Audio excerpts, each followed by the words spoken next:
Merry perihelion, everyone.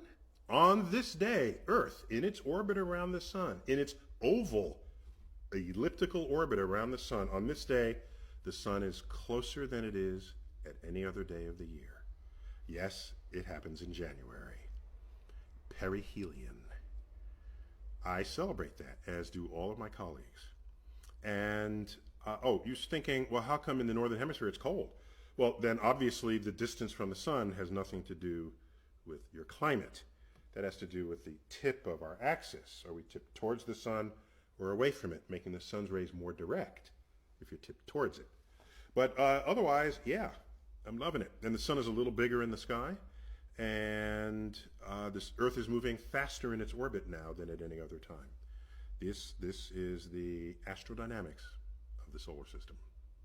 If aliens landed on Earth and you could somehow communicate with them, what would your first question of them be? I've thought a little about this, and these days, my first question is going to have to be, on your home planet, do other aliens deny science the way they do here on Earth? Sorry, that's got to be my first question. Welcome back to my office hours. Next up, my grades are slipping. Any advice? Depends on what they're slipping on.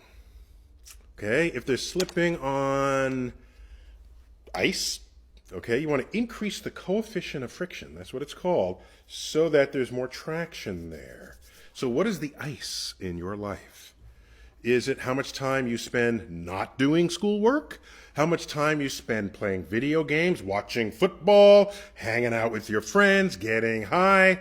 All of that reduces the traction between you and the stuff you need to study and learn.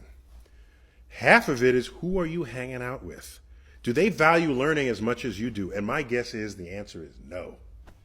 So, yeah. I sound like your dad. I'm just saying, work harder. Flat Earth Part 2. So, if Earth is the only flat thing, and the moon is round, spherical, and the sun is spherical, and all this is going on, and everywhere else in the universe except Earth is flat, yeah, you can have ordinary total solar eclipses. Because those happen no matter the shape of the Earth. How will the world end? Maybe you're only asking about Earth. I just answered you about the whole universe, okay? The world, Earth, how will it end? By the way, we'll be extinct long before that happens. People will say, let's save Earth, save Earth. Earth will outlive you no matter what. Don't worry about Earth, worry about your own ass, okay?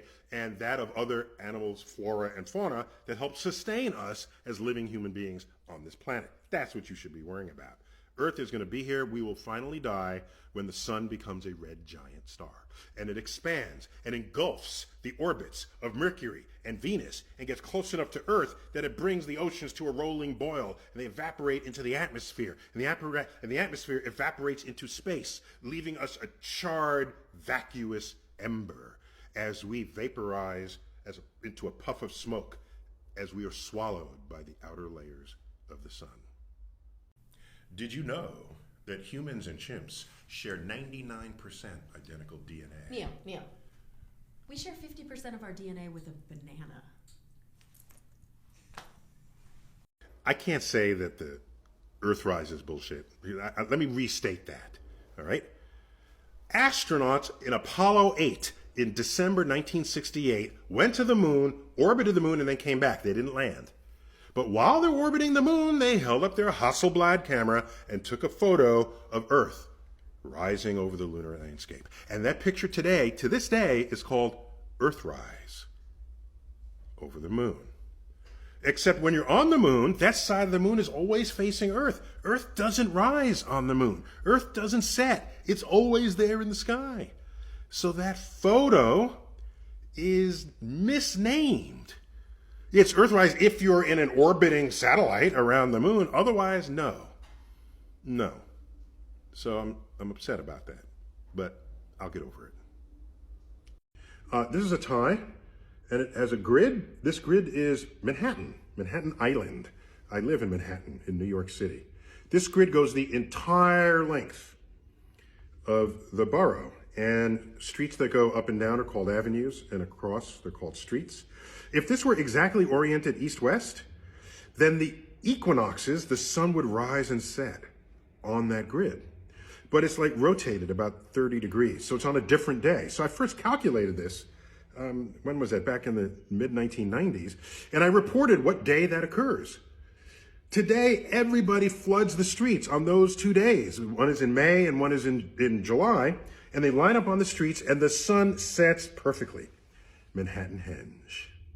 Welcome back to my office hours. Can I explain why photos of planets never show stars? Ooh.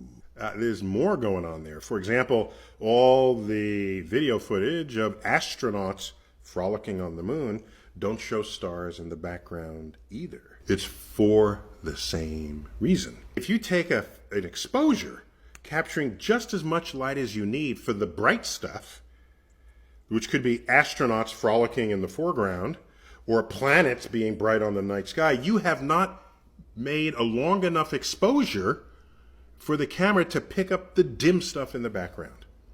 So all those are short exposure images. Take a longer exposure, you'll burn out, you'll overexpose the planets, and then you'll get to see some stars in the background. That's just how it works. Not that anybody asked, but I just thought I'd set the record straight. Tin cans are made of steel. Tin is the lining of the inside of the can, okay? Just to be clear, because the steel gives a funky taste to the food. All right. Also, some people still call it tin foil. No, it's made of aluminum. Ever since we figured out how to extract aluminum from the bauxite ore, we can now make unlimited quantities of aluminum, including aluminum foil.